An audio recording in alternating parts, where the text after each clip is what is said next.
대림절 마지막 주간을 맞이하면서 이렇게 삼구역에서 또 절기에 맞춰서 또 특송을 이렇게 해주셔서 너무 감사합니다. 각 구역들이 수고하고 또 헌신하고 또 구역장들의 섬김을 통하여서 잘 세워져 가리라고 생각합니다. 무엇인가를 하나님 앞에 또 우리에게 주어진 책임이나 사명들이 있다라는 것은 그것을 잘 감당하라는 것이죠.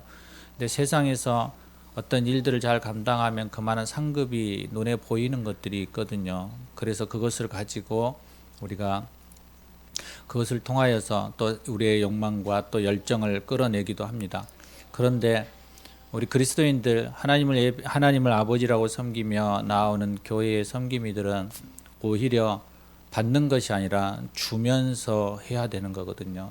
드리면서 하고 자기의 사비를 털고 자기의 시간을 쪼개고 자기의 빈대 헌대를 헐고 전대를 헐면서까지 우리가 나아가면서 헌신하는 것은 이 세상의 소망이 아니라 우리는 하늘의 소망을 가지고 살아가기 때문에 그렇습니다.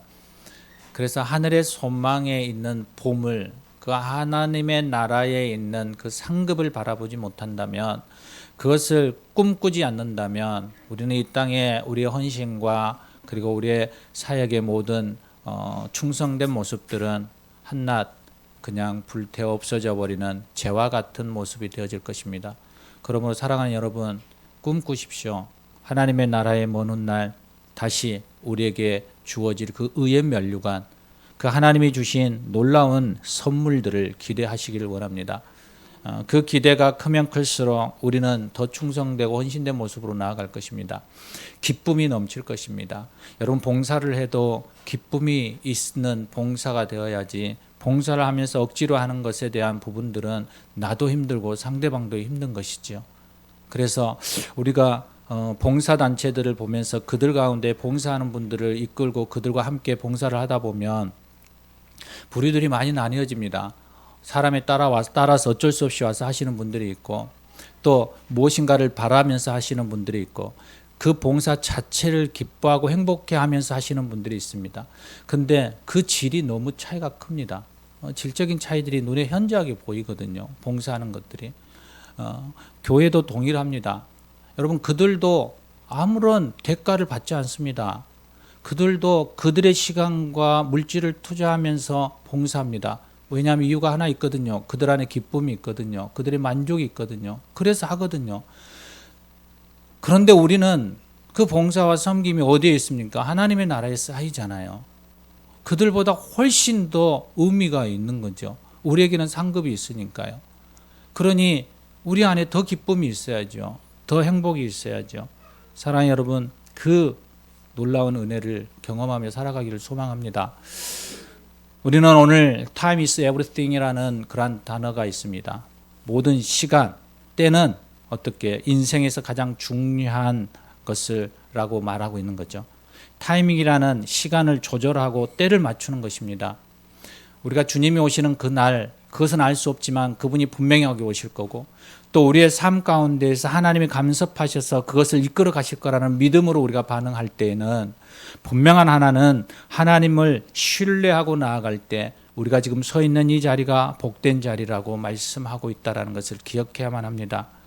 타이밍을 맞춘다는 것은 할 때 하고 안 할 때 안 하는 것이라고 생각합니다.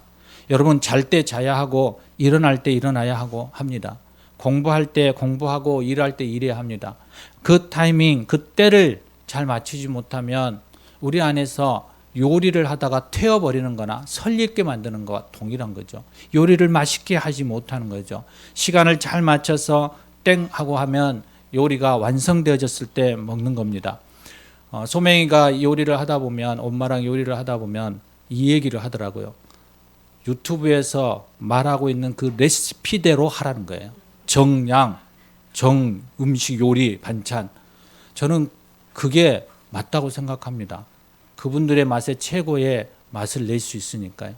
그런데 우리는 짐작으로 음식은 손맛이야 그러면서 막 집어였다 보면 맛이 이상해지는. 그런데 두 개를 한번 먹어보면 정량대로 한 게 훨씬 맛이 있어요. 우리 안에 하나님의 요리도 이러한 때를 맞추고 정량대로 하는 것처럼 우리가 하나님 앞에 나아가고 우리가 하는 모든 일들 가운데에서도 그 하나님의 때를 바라고 그 때를 맞추며 나아가는 것이죠. 그런데 범사의 때를 잘 맞춰서 살아가야 한다는 것을 우리는 삼척동자도 잘 알지만, 여러분, 우리가 인생을 살아가다 보면 내 마음대로 내 뜻대로 잘 되지 않지 않습니까? 인생사가 내 마음대로 내 뜻대로 되면 얼마나 좋겠습니까? 그래서 우리는 바로 오늘 본문에서 말하고 있는 하나님의 때, 바로 하나님의 타이밍에 초점을 맞추기를 원합니다. 오늘 본문 우리가 보게 되는 에스더에 기록된 사건들은 하나님의 타이밍이 어떤 것인지, 하나님의 때가 어떤 것인지를 명확하게 우리에게 알려주고 있습니다. 시대적으로 볼 때 에스더는 에스라 6장과 7장 사이에 일어난 일들입니다. 에스더서에 나오는 이 바상 아하수에로 왕은 기원전 485년에서 465년 한 20년 사이에 통치했던 왕입니다. 에스더가 왕비가 된 것은 그 3년, 아하수에로 왕이 3년째 되는 479년에 일어난 사건입니다. 성경책에서 하나님의 이름이 나오지 않는 유일한 책이 오늘 본문 에스더입니다. 그런데 책을 읽다 보면 여러분, 하나님의 이름은 없지만 그 하나님의 구원을 이루기 위해서 세계 역사 속에서 적극적으로 간섭하고 일하고 계시는 그 하나님을 우리는 볼 수 있고 경험할 수 있습니다. 놀라운 책입니다. 그래서 이 에스더를 통해서 이스라엘에는 한 절기가 나오는 거예요. 부림절이라는. 그 정도로 하나님의 일하심과 하나님의 간섭하심이 깊이 관여되어 있는, 그래서 이 역사가 하나님의 뜻 안에서 어떻게 움직여 가는지까지 정확하게 보여주는 것입니다. 에스더를 보면 여러분, 한 가지 우리의 생각 속에 놀라운 한 가지가 그려집니다. 여러분, 우리의 가정만 주관하시는 하나님이 아니고 우리의 교회만 하나님이 함께 하시는 하나님이 아니라 이 나라와 이 열방 가운데 하나님의 통치 안에 있는 그 하나님을 우리는 발견하게 된다는 것입니다.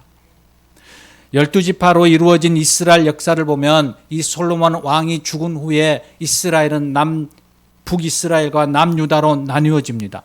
그런데 이 북이스라엘은 10명의 지파가 있지만 훨씬 빨리 멸망하게 됩니다. 바로 기원전 721년에 아수르에게 멸망합니다. 그리고 난 후에 한 200년이 흘러서 150년 정도가 더 흘러서 남유다가 이 바벨론에게 멸망되어지고 포로로 끌려갑니다. 그러던 중에 기원전 537년 이 고레스 왕 원년에 하나님의 말씀을 받은 이 에레미야 선지자 예언처럼 70년이 지나 남유다가 고국으로 돌아갈 것이다. 너희의 예루살렘으로 너희가 다시 회개할 것이다 라고 말씀하신 대로 그들이 예루살렘으로 포로 귀환이 일어납니다. 1차 때 이 스룹바벨을 통하여서 예루살렘으로 이주한 사람들이 5만 명 정도밖에 되지 않습니다. 극소주의 사람들만이 예루살렘으로 돌아갑니다. 그 이유는 우리가 생각해 봐도 우리가 알 수 있는 것처럼 그들의 삶의 터전이 어디에 있나요? 그들의 각 지역, 바벨론과 그 다사의 모든 지역 속에 그들이 안정적으로 생활하고 있는 거예요. 그런데 하루아침에 우리가 짐을 다 싸서 예루살렘으로 다시 돌아가자라고 하면 이 사람들이 하루아침에 짐 다 벌고 모든 재산 다 내려놓고 예루살렘으로 갑시다 그러고 가겠습니까? 쉽지 않죠. 헌신되고 그 안에서부터 하나님의 계획과 뜻에 확신을 가진 사람들만 가겠죠. 그게 한 5만 명 정도 포로 귀환을 하게 됩니다. 그런데 우리가 역사서를 보는 것처럼 성경을 보는 것처럼 그들이 예루살렘에 돌아가 가지고 그렇게 헌신되고 하나님의 약속을 믿고 가며 목숨을 걸고 그들의 모든 재산과 모든 삶을 내려놓고 옮겨간 그들이 예루살렘에서 온전하게 하나님만을 바라보며 살아가겠습니다라고 했던 그들이 얼마 못 갑니다. 예루살렘 성정도 잘 건축하지 않습니다. 그래서 2차 포로기환이 일어나고 3차 포로기환이 일어나게 되어지죠. 그래서 성전이 완성되어지고 3차의 느헤미야를 통해서 성벽이 완성되어지는 그러한 과정들을 겪습니다.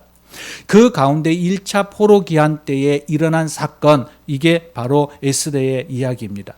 이 에스더는 바사 제국의 아하수에로의 왕의 기간 동안 일어난 사건입니다. 아하수에로 왕이 된 지 3년 만에 바사의 수도 수산성에서 자신이 빛나는 왕위와 그리고 영화로운 나라의 부강함을 드러내기 위해서 잔치를 합니다. 그것도 며칠간 하냐면 6개월간 180일을 잔치를 합니다. 호화로운 잔치입니다. 그러면서 우리가 기분이 좋아지면 우리 술 드신 분들은 아시겠지만 이 객기가 일어나지 않습니까? 그래서 누구를 부르나요? 전화를 해서 여보 잠깐만 와봐. 그런 일들이 일어난단 말이에요. 이 아하수에로 동일한 거예요. 취해지고 기분이 좋아지니까 누구를 자랑하고 싶은 거예요? 왕비를 자랑하고 싶은 거예요. 그래서 왕비를 오라 그랬는데 왕비가 안 옵니다. 내가 너 말대로 왔다 갔다 하는 종이야? 그런 식으로 안 옵니다.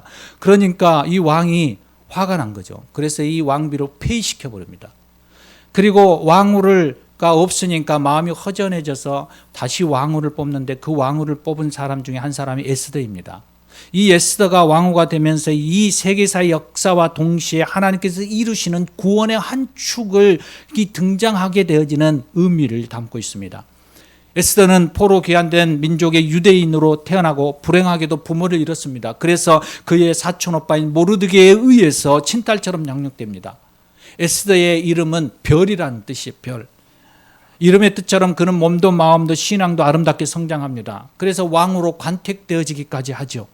그런데 이 에스더가 개인적으로 높고 영화로운 자리에 앉았지만 문제는 이 바사제국 안에 유다인들은 지위와 삶이 이 에스더처럼 영화롭지 못했다라는 거예요. 에스더에 나오는 이 또 한 사람에 의해서 이들은 극도의 위기를 맞이합니다. 그 인물이 바로 하만이라는 인물입니다. 이는 이 바사 왕국의 2인자인 총리의 자리에 있습니다. 그런데 유독 유다 민족을 경멸하고 싫어합니다. 그것은 역사적으로 아말렉의 족속이며 이 아말렉의 아각의 왕의 후손이다 보니까 이 이스라엘과 별로 좋은 관계가 아니었습니다. 그런데 그의 안에 또 다른 한 감정이 있는 거예요. 민족적인 감정과 함께 그에게 오는 감정은 또 하나가 뭐냐면 그가 총리를 되어서 성전에 들어오고 성문을 나가고 성문 안으로 들어올 때마다 모든 사람들은 총리가 들어오니까 절하고 경배하는데 유일하게 이 성전지기인 모르드게는 하만이 들어와도 절을 하지 않고 무릎 꿇지 않습니다. 그래서 그 이유를 알아보니까 뭐예요? 나는 하나님 외에는 무릎 꿇지 않는다라는 거예요. 이게 누구의 정석이에요? 유다인들의 바로 신정정체에 흘러나오는 그 신앙이에요. 신앙. 그러다 보니까 이 모르드게뿐만 아니라 그 유다인 족속을 멸절해버리고 싶은 마음이 일어나는 거예요.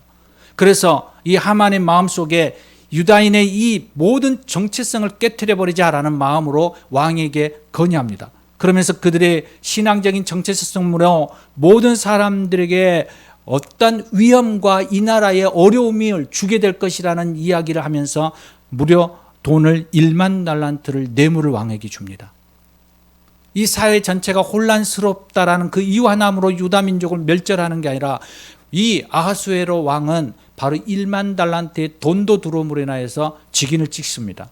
그래서 12월 13일이 되면 유다인들을 다 확살할 수 있는 고난이 주어지게 됩니다. 여러분 이 상황 속에서 지금 때가 1월 13일이니까 11개월이 지나면 이 유다인들의 모든 사람들을 다 죽일 수 있는 고난과 그들의 재산을 다 탈취할 수 있는 그러한 기회가 있는 거예요. 그러니까 사람들은 어떻겠습니까? 그날만 기다리고 있겠죠. 야, 유다인의 재산을 우리가 탈취하자. 유다인들을 죽이고 우리 것으로 만들자 하는 마음이 있지 않겠습니까? 전대미문한 홀로코스트의 전조와도 같은 거예요. 그러니 유다 공동체 안에 순식간에 어떤 마음이 올까요? 공포와 탄식과 슬픔이 일어나기 시작합니다. 여러분 이때 유다 민족들의 가장 특징이 뭐예요? 하나님께로 나아가잖아요. 위기와 어려움이 있을 때 하나님 우리를 구원해 주세요 라고 얘기하잖아요. 그런데 그들이 하나님 앞에 기도하고 있을 때에 그때 등장하는 또 하나의 인물이 누구냐면 모르드게입니다.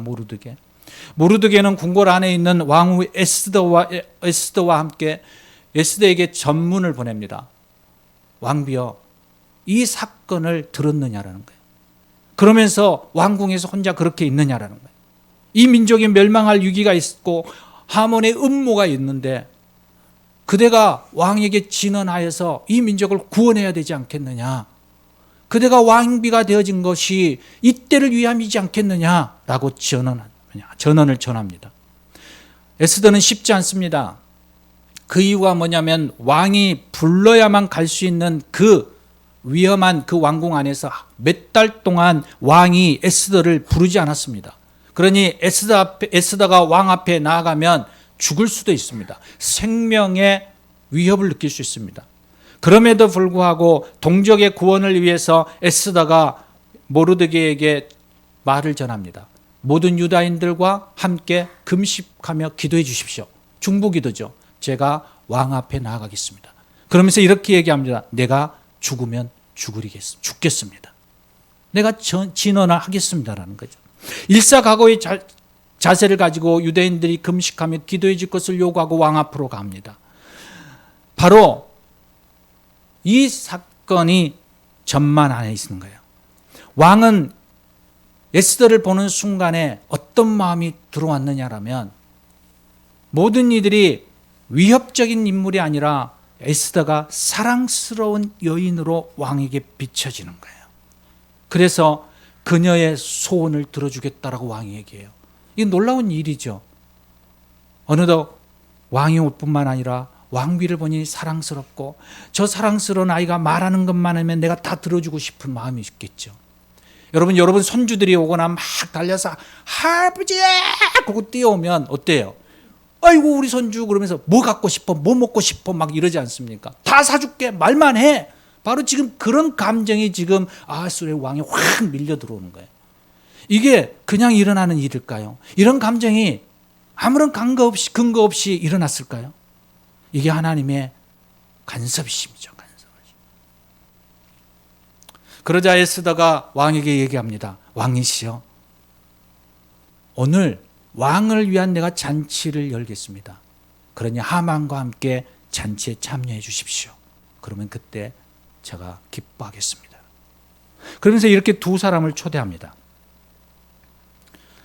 에스더는 하만의 계획을 알리고자 하는 그러한 지혜를 가지고 하나님의 은혜를 기대하고 있는 것이죠.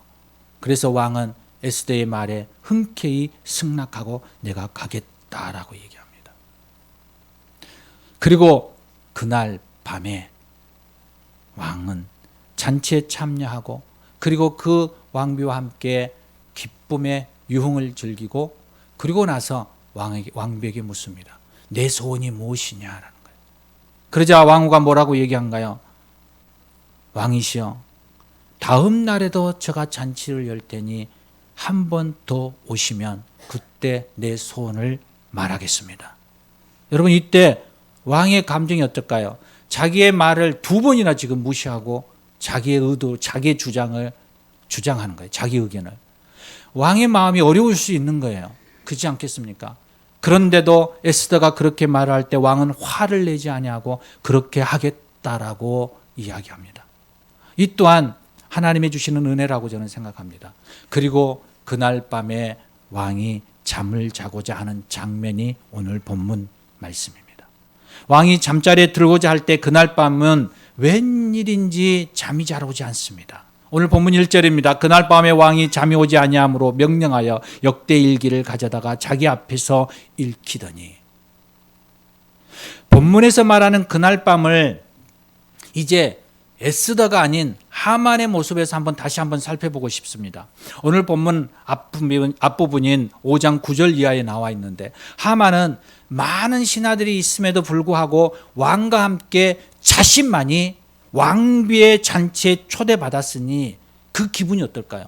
세상 모든 것을 얻은 기분일 거예요. 아마도 엉덩이를 삐죽삐죽하면서 신나게 잔치를 갔다가 돌아 집으로 가는 길이었을 거예요. 기분이 극도로 좋았죠. 그런데 모르드게를 딱 그 문에서 만난 거예요. 성문에서. 모르드게가 절하지 않아요. 꿇지 않아요.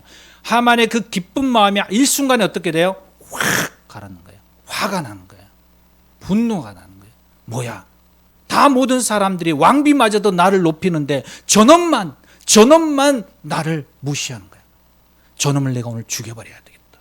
그 마음을 알고 주고 그날 밤에 친구들과 함께 이야기하고 장대를 50규빗을 세워요. 그리고 내가 왕에게 허락을 받아서 내일 이 모르드게를 저곳에 목매달겠다라고 결심해요. 그리고 그날 밤에 어디로 가나요? 왕에게로 가는 거예요. 왜요? 모르드게를 사형시킬 수 있게 해달라고 허락을 구하기 위해서 가는 거예요. 그날 밤 다 상황이 달라요. 그날 밤에 왕은 잠이 오지 않아서 일기를 읽고, 그날 밤에 에스더는 잔치를 위해서 지금 준비하고 있고, 그날 밤에 하만은 모르드게를 죽이기 위해서 장대를 세우고 왕에게 지금 허락을 받기 위해서 왕궁으로 가고 있는 거예요. 그날 밤 왕이 이 하만의 이야기에 간청을 허락하면 모르드게는 내일 아침이면 2미터가 넘는 장대에서 달려 죽게 돼요.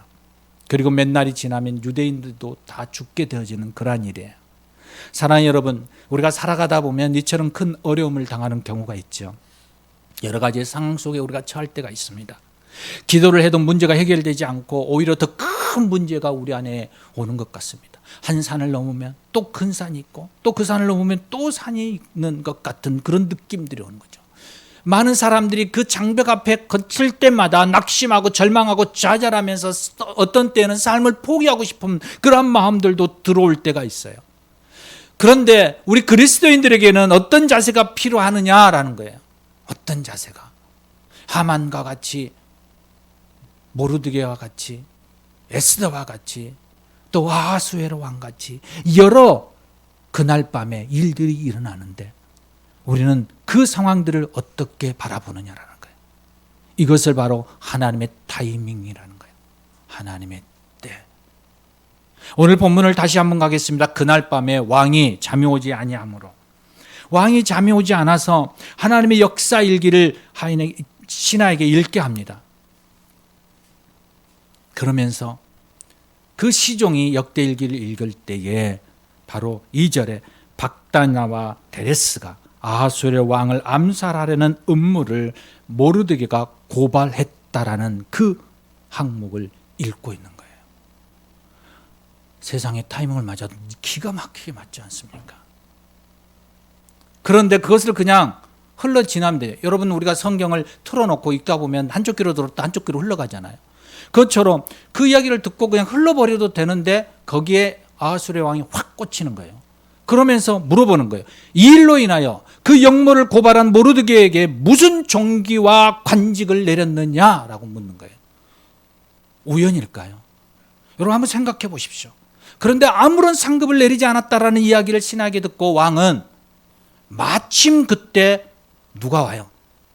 엉덩이 휘쭉휘쭉하고 갔던 하만이 오는 거예요. 모르드게를 장대에 매달고자 하는 마음으로 왕들이 온 거예요. 그 하만을 부른 거죠. 그리고 그에게 묻는 거예요. 존귀케 하는 사람에게 어떻게 했으면 좋겠느냐. 그러자 오늘 말씀한 것처럼 왕의 옷을 입고 왕의 말을 태워서 모든 사람들 앞에 존귀하다라고 이야기하게끔 퍼레이드를 하라고 얘기하는 거죠. 왜냐하면 자기밖에 없으니까. 자기밖에 당연히 자기라고 생각을 한 거죠. 그런데 놀랍게도 왕이 말하는 사람은 그가 장대에 매달려고 했던 모르드게였다는 거예요. 그리고 모르드게를 그대로 옷을 입히고 말에 태워서 하만이 앞장서서 왕이 존귀하게 하기 원하는 사람에게는 이같이 할 것이다. 왕이 존귀하게 하기를 원하는 사람에게는 이같이 할 것이다. 왕이 존귀하게 하기를 원하시는 사람은 이같이 할 것이다 라고 이제 앞에서 그가 외치면서 지금 가고 있는 거예요. 성을 돌고 있는 거예요. 장대에 매달려고 했던 그 사람을 오히려 높이는 거죠. 하나님의 역전승이에요. 여러분, 이게 하나님의 때예요. 여러분, 우리 믿는 사람들은 이것을 기대해야 돼요.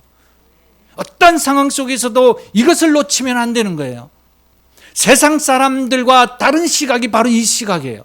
우리는 하나님의 때, 그 하나님의 놀라운 일, 그 일들을 바라보며 살아가는 사람들입니다. 오늘도 내일도 언젠 모든 순간 가운데 하나님이 일하시는 이것을 바라보면서 살아가는 것이 우리의 삶이에요. 이 하나님의 타이밍 놀랍지 않습니까? 하나님의 섭리를 나타내는 이 모든 사건들을 볼 때 우리는 전지전능하신 하나님을 찬양하지 않을 수가 없는 것입니다. 하나님의 역사는 선으로 악을 이기게 하십니다. 그런데 이 역사의 가장 결정이 무엇인 줄 아십니까? 바로 예수 그리스도시죠. 이 땅의 죄를 해결하기 위해서 죄가 없는 온전한 구원자의 피의 제사가 있어야만 했던 그 사건, 바로 성자 예수님이 이 땅에 오셨 사건. 인간의 모양으로 오셔야 했기에 여인의 태를 빌려 성령으로 잉태하게 하시고 여인의 자궁을 통해서 갓난아기 응야라는 그 울음소리와 함께 여인의 몸에서 이 땅에 오시게 하셨던 그 놀라운 사건. 인간의 모습으로 사셨지만 또한 언제가 없는, 죄가 없는 완전한 하나님이셨던 그 예수 그리스도. 철저하게 28년간의 가족 공동체 안에서 사시다가 고작 3년 하나님의 나라를 위해서 공생애를 시작하며 살아오셨던 그 삶. 그 3년 안에 그는 모든 것을 다 이루었노라라고 마치며 이때 사상의 모든 공생애를 마치고 떠나셨던 그 예수 그리스도. 속죄제물로 십자가에 죽으시며 마귀는 예수님을 죽임으로 인하여서 그들이 승리했다고 온 세상을 다 가진 것처럼 착각하며 외쳤던 축배를 들었던 그들의 모습, 바로 하만의 그 모습처럼 마귀들은 들떠 있었는데 하나님은 죽은 자를 다시 살리시고 구원의 계획과 당신의 때를 이루신 놀라운 구속 사건을 이루셨던, 바로 예수들을 통한 불임절과 같은 그 놀라운 일들을 이루셨던 이 사건, 바로 이 역전승의 놀라운 사건, 이것을 지금 보여주고 있는 거예요. 예수 그리스도 역전에 들어맞죠. 이것을 빌립보서 2장 6절로 11절에는 예수님의 비화와 승계의 말씀으로 이렇게 얘기합니다. 그는 근본 하나님의 본체시나 하나님과 동등됨을 취할 것이 여기지 아니하시고 오히려 자기를 비워 종의 형체를 가지고 사람들과 같이 되셨고 사람의 모양으로 나셔서 자기를 낮추시고 죽기까지 복종하셨으니 곧 십자가에 죽으심이라.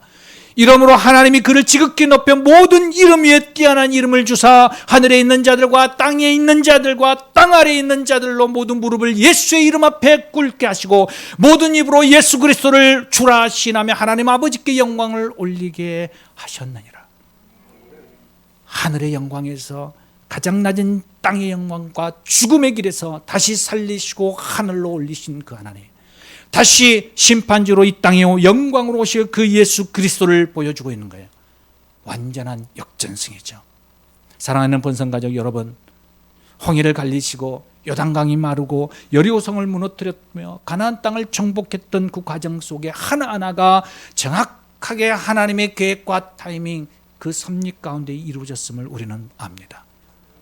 바울과 실라가 감옥 속에 있음에도 한밤중에 일어나 찬송하고 기도할 때 착고가 풀리고 감옥문이 열렸으며 전도함에 붙잡혔던 그 감옥에 갇힌 베드로가 또한 교회에 밤새도록 기도할 때 그때 하나님이 보내신 천사가 그로 묶인 모든 것을 풀어주시며 감옥에서 나오게 하셨던 그 역사가 일어났던 그 일을 우리는 알고 있습니다. 모세가 손을 들고 기도할 때 아말렉 군대가 무너지는 역사를 우리는 경험하기도 합니다. 이것을 보면서 세상 사람들은 뭐라고 얘기합니까? 우연히 그랬어 라고 얘기죠. 우연히. 운이 좋은 거야. 에이. 그런데 우리는 이것이 우연이라고 말하지 않죠. 하나님의 은혜요 복이라고 얘기합니다. 그러므로 사랑하는 여러분, 어떤 일이 해결되지 않는다고 실망하지 해서는 안 됩니다. 포기해서도 안 됩니다.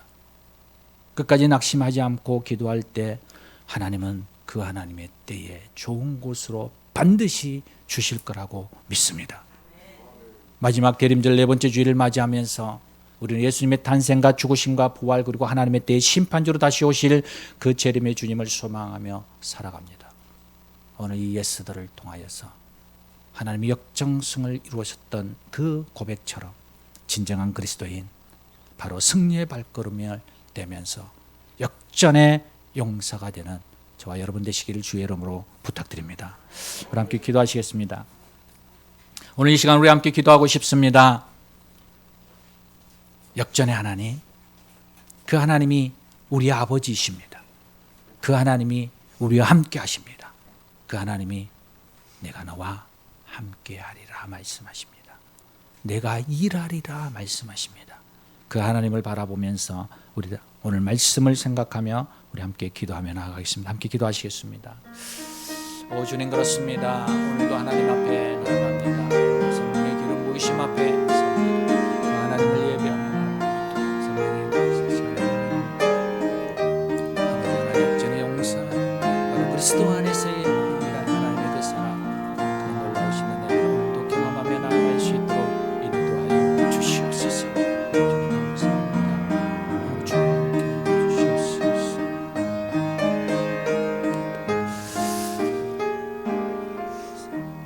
그렇습니다. 하나님, 우리 인생사에 역전의 하나님을 경험하고 고백하게 하여 주시옵소서. 그 하나님은 우리 아버지이시며 우리의 전능자는 우리의 하나님이심을 고백합니다. 이 시간 그 하나님을 의지하며 나아가오니 우리의 삶의 모든 과정 가운데 오늘 고백되어지는 이 놀라운 이야기가 우리의 삶의 이야기가 되게 하여 주시옵소서. 우리 주 예수 그리스도 이름으로 기도합니다. 아멘, 아멘. 우리 찬송가